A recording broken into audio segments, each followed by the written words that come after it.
This channel does not promote any violent, harmful, or illegal activities. All content provided by this channel is meant for an educational purpose only. দেখছেন টিভি9 বাংলা, রয়েছে আমি শুভজিৎ মিত্র। 14ই August মহিলাদের রাত দখল দেখেছিলাম আমরা। আর এবার এক নয়া কর্মসূচি, আমরা তিলোত্তমার ব্যানারে শহরের রাজপথে ফের গর্জন। Fair and bright night and day cream, ত্বক থাকবে ব্রাইট সারাদিন, পলিউশন ফ্রি, ঠিক যেন রাতের ফোঁটা সাদা ফুল। সারাদিন হ্যাপি ব্রাইট স্কিন। নির্যাতিতের নাম তিলোত্তমা দিয়েছিলাম আমরা টিভি9 বাংলা। সেই নামকে সামনে রেখেই সোশ্যাল মিডিয়ায় তৈরি হয় আমরা তিলোত্তমা নামের এক প্ল্যাটফর্ম। সেই ব্যানারেই কলেজ স্কয়ার থেকে ধর্মতলা পর্যন্ত মিছিল, কাতারে কাতারে মানুষ। মাথাগুলো একবার দেখুন। সেলিব্রিটি যেমন রয়েছেন তেমনই তাদের ডাকে সাড়া দিয়েছেন আম জনতাও। রোববারের বিকেলে একেবারে অন্য ছবি শহর কলকাতায়।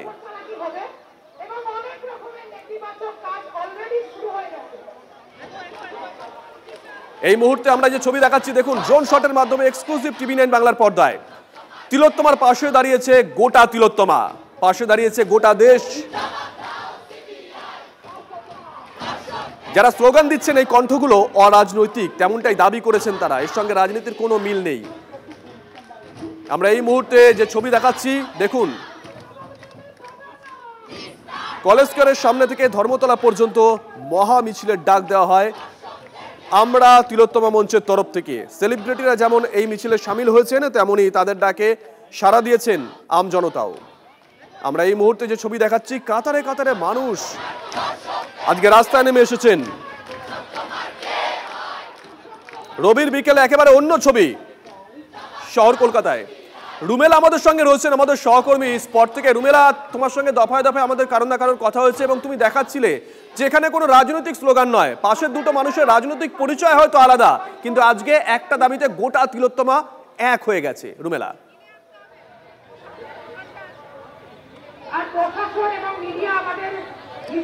দফা এক দাবি এক, তারা এই স্লোগান তুলছিলেন এবং সত্যি কোথাও কোনো রাজনীতি ছিল না। তার কারণ দফা এক দাবি এক, নির্যাতিতার বিচার হলো, সেই বিচারের দাবিতেই তো তারা পথে নেমেছিল।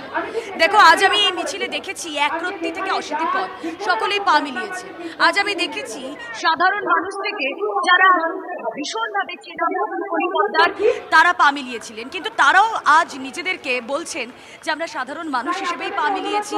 যেই ছবি আমরা দেখাচ্ছি তাই মুহূর্তে ধর্মতলায় যে মঞ্চ তৈরি হয়েছে, আমি সেই মঞ্চের ছবিটা একবার আমার সহকর্মী সুদেবকে দেখাতে বলবো। আমি একরত্তি কথাটা বললাম, ছবিটা দেখে বলো তো আমি কিছু ভুল বলেছি?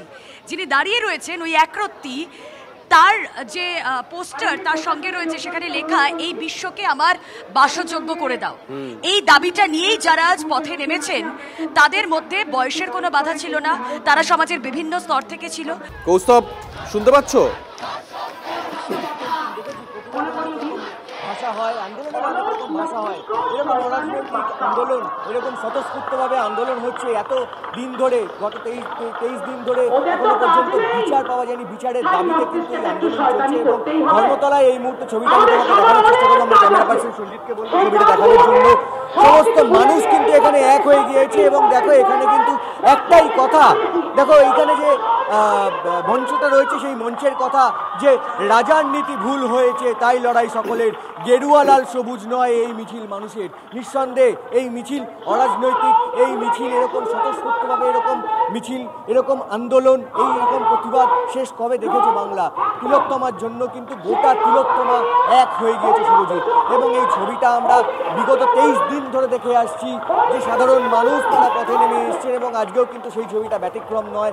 আজকে এক মহামিছিলের ডাক দেওয়া হয়েছিল কলেজ স্কয়ার থেকে ধর্মতলা পর্যন্ত এবং যে নাট্যকর্মীরা ছিলেন তারা কিন্তু অভিনব প্রতিবাদ এখানে রানুছায়া মঞ্চ অর্থাৎ একাডেমি অফ ফাইন আর্টসের সামনে তারা অভিনব প্রতিবাদ তারা গড়ে তুলেছিলেন। তারা পথনাটিকার মাধ্যমে অভিনব প্রতিবাদ করেছিলেন, তারা যে স্ট্রিট পেইন্টিং হয় তার মাধ্যমে তারা অভিনব প্রতিবাদ করেছিলেন এবং এই আন্দোলন প্রতিবাদ তারা চালিয়ে যেতে চান। এবং এখানে যারা নাট্যকর্মীরা ছিলেন তাদের তরফ থেকে সেই মঞ্চ থেকে যেমনটা ডাক দেওয়া হয় যে আগামী 9ই সেপ্টেম্বর তিলোত্তমা খুনের 1 মাস, সেই 9ই সেপ্টেম্বর রাত 9টায় অন্তত 9 মিনিটের জন্য সবকিছু স্তব্ধ হোক, এমনটাই ডাক দেওয়া হয় তাদের সেই মঞ্চ থেকে।